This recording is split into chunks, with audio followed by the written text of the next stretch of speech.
जी viewers, good afternoon. 2:43 Saturday का दिन है। मैं तकरीबन 3 या 4 दिन बाद घर से बाहर निकला हूँ क्योंकि कुछ काम जमा हो गए थे बैंक के और इधर उधर के। बट नहीं यार, तो मैं समझ रहा था कि पब्लिक घर पे बैठी होगी, हालांकि सैटरडे का दिन है। लेकिन पंजाबी में कहते हैं हम हुमा के, तो सारे हम हुमा के आए हुए हैं। मेरे सामने ये क्विक फैक्ट्स हैं। मकसद ये नहीं है कि क्रिकेट के स्कोर की तरह से कमेंट्री की जाए या स्कोर बताया जाए, लेकिन तकलीफदेह पोजीशन है। 1,190,000, सो तकरीबन 11,90,000, 12 लाख के करीब लोग जो है, इट्स अ कंफर्म्ड केसेस, जिसमें टोटल डेथ्स जो हैं 64,181 एट दिस मोमेंट 244। ख़तरनाक बात है, ख़तरनाक सिनारियो है, जिसमें यूएसए जो है 300,000 को क्रॉस कर चुका है और 8,000 से ऊपर की अमवात हो चुकी हैं। It's a sad thing.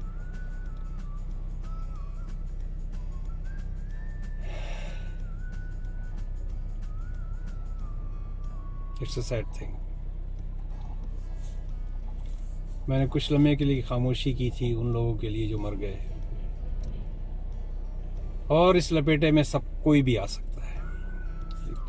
अगर ये कोई कहे कि मैं डाडा, मैं तगड़ा, नो,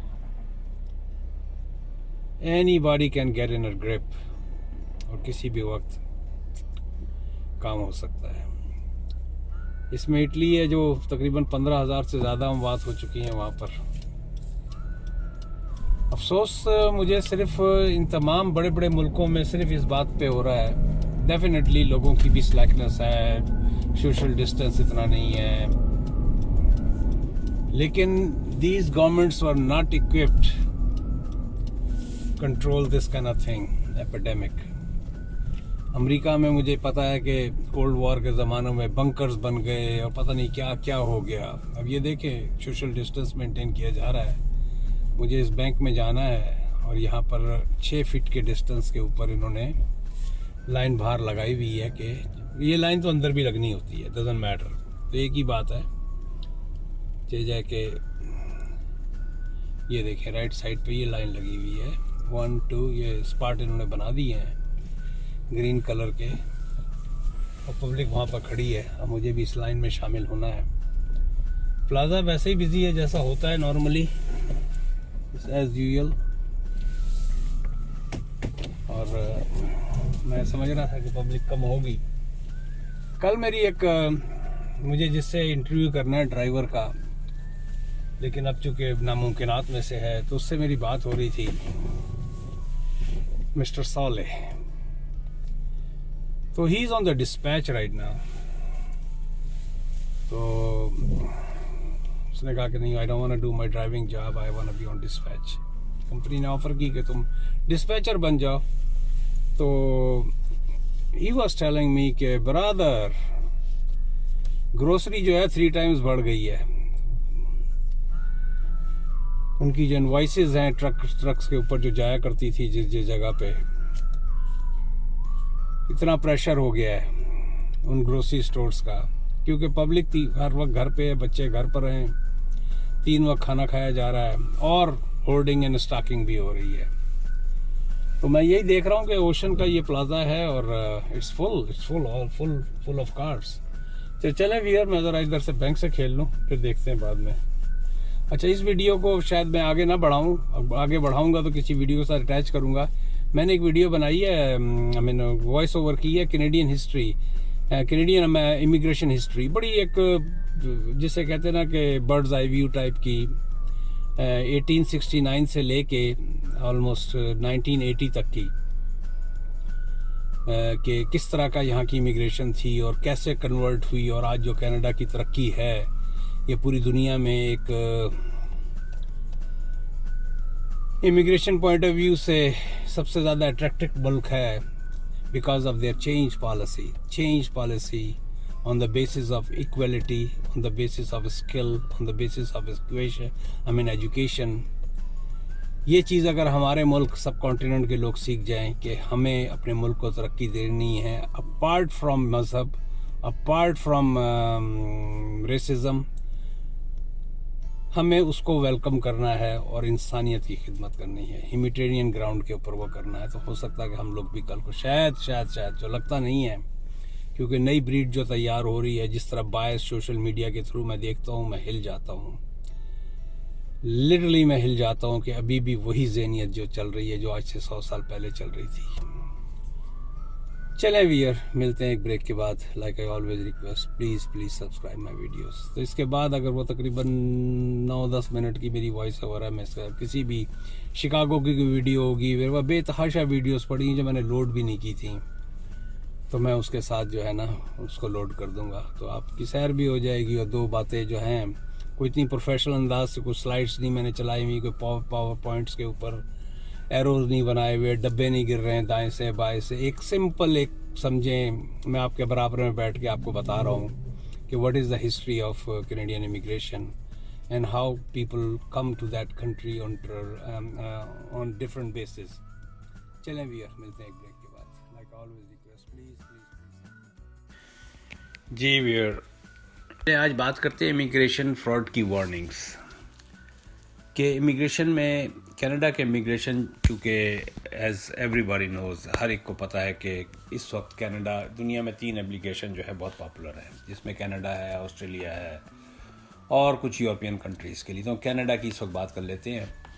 और इस सिलसिले में फ़्रॉड भी हो रहे हैं और काफ़ी लोग उसका शिकार भी हो जाते हैं कि मुझे $200 दे दो, मैं जॉब ऑफ़र भेज दूंगा। कहीं पर $2000 की बात होती है, कहीं पर कुछ लोगों को ईमेल आ रही हैं, और जो इंटरेस्टेड होते हैं वो इस तरह क्योंकि डिफरेंट साइट्स पे जा रहे होते हैं, उसमें बोगस वेबसाइट्स भी होती हैं और उससे वो ट्रैप में आ जाते हैं। तो आप किस तरह बच सकते हैं? पहली बात तो ये है कि आप डील करें उससे जो लाइसेंस्ड है। Canada.ca के ऊपर जाएं और इस तरह की कनाडा इमिग्रेशन की ऐसी साइट्स हैं जहां से आप ऑथराइज्ड कंसल्टेंट्स का पता कर सकते हैं। अगर आप किसी ऐसे कंसल्टेंट या कनाडा लॉ सोसाइटी या वहां से आप लॉयर का या किसी भी कंसल्टेंट का पता कर सकते हैं कि वो रेगुलेटेड है या नहीं है, या ऐसे ही हवा में तीर चला रहा है। तो पहली बात तो ये है, मुझे ओवरसीज़ का नहीं पता कि आप ओवरसीज़ के जितने भी कंसल्टेंट्स इस वक्त काम कर रहे हैं वो कैनेडियन उससे ऑथराइज्ड हैं कि नहीं हैं। वो आप लोगों का आपस का वो है कि अगर कोई दुबई में या कोई सऊदीया में या पाकिस्तान में या इंडिया में या एनीवेयर इन द वर्ल्ड अगर कोई कंसल्टेंट है तो उसको चेक कैसे किया जाएगा, उसका मुझे नहीं पता है, but I will dig into it. तो चलें, make it very straight short and video what I am making right now. हाँ, तो धोखे का शिकार ना बने। अगर पेशकश जो है बहुत ही अच्छी है और वो it's too good to be true, आम जबान में जिसे कहा जाता है,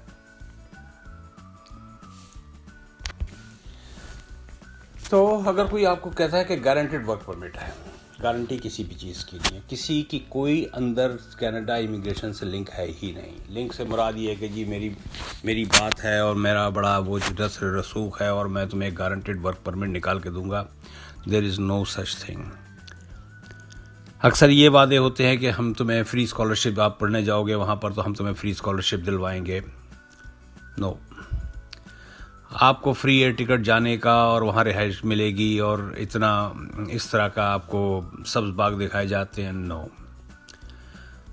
गारंटेड एम्प्लॉयमेंट। अक्सर ऐसा होता है कि जो कंसल्टेंट होते हैं वो कहते हैं कि जी जॉब की गारंटी है, नहीं। तो these are the few things you have to watch.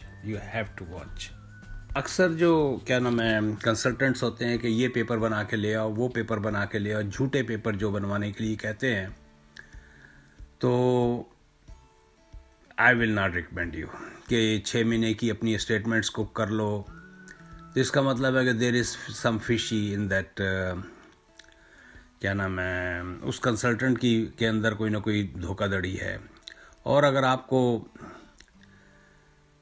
Website है इसकी, अगर आपको किसी का चेक करना है, या cic.gc.ca पे जाके आप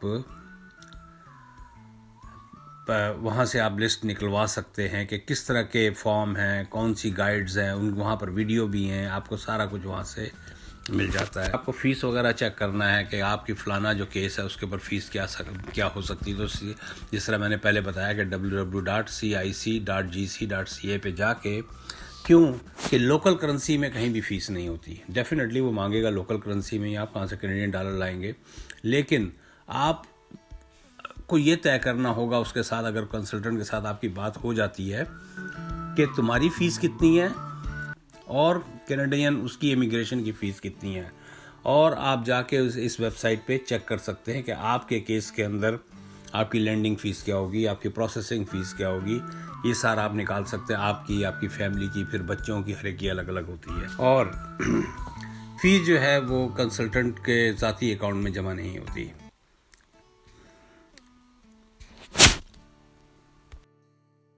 जी व्यूअर्स, मैं ये वीडियो बनाने जा रहा हूँ कि कनाडा में लोग किस तरह आ सकते हैं और किस तरह के लोग आ सकते हैं, और कनाडा की इमिग्रेशन की हिस्ट्री क्या है। मैं थोड़ी सी एक इमिग्रेशन की हिस्ट्री दूंगा, और आखिर में 2018 या 2019 तक कितने लोग यहाँ पर आए हैं। तो सबसे पहले चलते हैं कनाडा में इमिग्रेशन और रेफ्यूजी प्रोग्राम्स जो हैं वो क्या क्या हैं, किस तरह लोग यहाँ आ सकते हैं। यहाँ टेम्परेरी रेजिडेंट होते हैं, परमानेंट रेजिडेंट होते हैं और सिटीज़न होते हैं जो कनाडा में आ सकते हैं। सिटीज़न को अलाउ है, वो कभी भी आए, कभी भी जाए, कनाडा को छोड़ सकता है, कनाडा में आ सकता है। तो चले, टेम्परेरी रेजिडेंट के अंदर कौन होते हैं? वो आपके विजिटर्स होते हैं। टेम्परेरी रेजिडेंट वीज़े वाले होते हैं। विजिटर्स रिकॉर्ड वो होते हैं जो जिनका वीज़ा यहाँ पर इसके अंदर होते हैं, उनको अपना एक्सटेंड कराना होता है वीज़ा। तो वो विजिटर रिकॉर्ड का एक कार्ड होता है, वो आपके क्या नाम है, पासपोर्ट पे एक कार्ड कह लें, ये एक पेपर है जो अटैच हो जाता है, तो आपकी उसमें एक्सटेंशन हो जाती है और उसमें डेट लिखा हुआ होता है। फिर इसको विजिटर रिकॉर्ड कहते हैं। और रेजिडेंट वीज़ा या resident permit, temporary resident permit या विजिट वीज़ा जिसे कहते हैं। फिर सुपर वीज़ा है, पेरेंट एंड ग्रैंड पेरेंट्स वगैरह हैं। फिर आपके आ जाते हैं स्टूडेंट्स, आ जाते हैं, स्टडी परमिट होती है। फिर वर्कर्स होते हैं, temporary foreign workers, working worker program, international mobility program, ये वो होता है जो ये नेफ्टा वगैरह के अंडर आता है, और बिजनेस वर्कर्स वगैरह जो होते हैं। और फिर उसके बाद आते हैं स्पेशल्स में टेम्परेरी रेजिडेंट परमिट। चले, आगे आता है परमानेंट रेजिडेंट। फैमिली क्लास है, स्पाउस है, पार्टनरशिप है, partner dependent, parents, grand parents, adoption और अदर रिलेटिव्स। ये आज मुझे नई चीज़ पता लगी है, मुझे नहीं पता था। इसमें वो होता है कि अगर आपका, मैं इसका लिंक डालूंगा अगर मुझे याद रहा तो, कि अगर किसी का यहाँ पर कनाडा के अंदर कोई भी नहीं है, कोई भाई नहीं, कोई बहन नहीं, कोई पार्टनर नहीं, कोई स्पाउस नहीं, कोई कुछ नहीं, और पाकिस्तान में भी उसके पेरेंट्स वगैरह नहीं है, और अगर उसका कोई बच्चा, कोई छोटा भाई है जो 16-17 साल का है, उसको वो डायरेक्ट बुला सकते हैं। और इस तरह के बेतहाशा सिनारियोज़ हैं। Canada.ca की वेबसाइट पे मैं देख रहा था, तो अदर रिलेटिव्स का जब इसमें देखा तो I was surprised.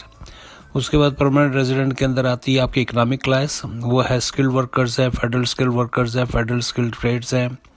Canadian experience class जो होती है, ये उन लोगों के लिए जो स्टूडेंट्स होते हैं जिन्होंने यहाँ पर एटलीस्ट 1 साल का जिन्होंने काम वगैरह किया होता है अपनी डिग्री के बाद। और फिर PNP है, प्रोविंशियल नॉमिनी है, business immigrant, self employed, startup visa, और क्वेबेक इकोनॉमिक क्लास। क्वेबेक का मुझे ज़्यादा नहीं पता है क्योंकि उस क्वेबेक का सिलसिला बिल्कुल डिफरेंट होता है। रेफ्यूजी एंड ह्यूमैनिटेरियन क्लास है, refugee and humanitarian resettlement programs हैं, रेफ्यूजी एंड प्रोटेक्शन पर्सन्स, और फिर कनाडा असाइलम सिस्टम, और फिर सिटीज़न हो जाते हैं। तो ये तो है कनाडा में जो लोग आ। जी व्यूअर्स, तो अब चलते हैं कनाडा में हिस्ट्री की तरफ कि कनाडा की इमिग्रेशन लॉ की और कनाडा के अंदर की क्या इमिग्रेशन की तारीख है। तो कनाडा के अंदर जो 1867 से अब तक तकरीबन 1.70 करोड़ लोग जो है ना बाहर से इमिग्रेंट के हिस्से से आ चुके हैं। और कनाडा की इमिग्रेशन की जो मेजर वो है सोशल, फैमिली एंड रेफ्यूजीज़। अच्छा, जब ये इमिग्रेशन के कानून बने थे 1869 में, 1869 में, तो मोस्ट ऑफ द जो रूल्स एंड लॉज थे वो इंग्लैंड के फॉलो किए जाते थे। और उस वक्त क्या होता था कि मलका या बादशाह की मर्ज़ी से ही सारा कुछ होता था, या उनके जो रिप्रेजेंटेटिव होते थे, और हर चीज़ जो थी वो उनके कानून के हिसाब से थी। फिर 1906 के अंदर जाके ना इसका इमिग्रेशन का कानून बना, लेकिन वो बहुत हद तक रेशियल और बहुत बेसिकली वो एक अव्वल तो वो प्रोविंशियल बेस पे होता था, फेडरल लेवल पे नहीं होता था, और दूसरा वो बहुत ज़्यादा रेशियल बाइस होता था कि एक सर्टन कलर के लोग आएंगे या सर्टन इलाकों से आएंगे, और जिसमें मोस्टली जो प्रेफरेंस दी जाती थी वो यूरोप के लोगों को दिया जाता था। अच्छा, इसकी तारीख क्या है, कनाडा में लोग आए कहाँ से थे? बेसिकली जो मैं बिल्कुल क्विक बताऊंगा कि यहाँ साइबेरिया से जो बेरिंग स्ट्रेट कहलाती है अलास्का के ज़रिए, या इधर पे वाइकिंग्स थे आइसलैंड और ग्रीनलैंड की तरफ से।